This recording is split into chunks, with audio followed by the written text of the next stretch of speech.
পালাবো না, প্রয়োজনে মির্জা ফখরুল সাহেবের বাসায় গিয়ে উঠবো। এমন শক্ত কথা বলা মানুষটাও। কাউকে দিলে লেগে আবার দোয়া, হ্যাঁ? এ তো ফেরাউন ছিল, হ্যাঁ? ফেরাউনের জন্য দোয়া। আমি কিন্তু বাপ খাইতাম বলছি ভিডিওটা দেখা ধাক্কা দিলাম না আর। ভাই, কত মার বুক যে খালি করছে সেটা কি আপনারা জানেন? এতদিন সুস্থ ছিল তারে বাংলাদেশে আনতেন, নিয়ে আসতেন আপনি। যখন সুস্থ ছিল তখন বাংলাদেশে নিয়ে আসতেন।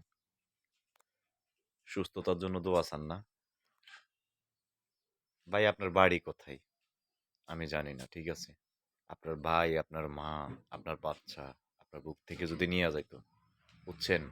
এই যে কথাটা বলছেন না, এটাও বলতেন না। বলতেন যে কি, যে তারে আনি শুট করিনি। দোয়ার কথা তো দেখ দূরের কথা, আমি ভাত খাইতাম বইছি, বুঝছেন? এই সত্য কথাটা আমি বলতেছি, যে ভাত খেতে বসছি। দেখছেন? এ তো ফেরাউন।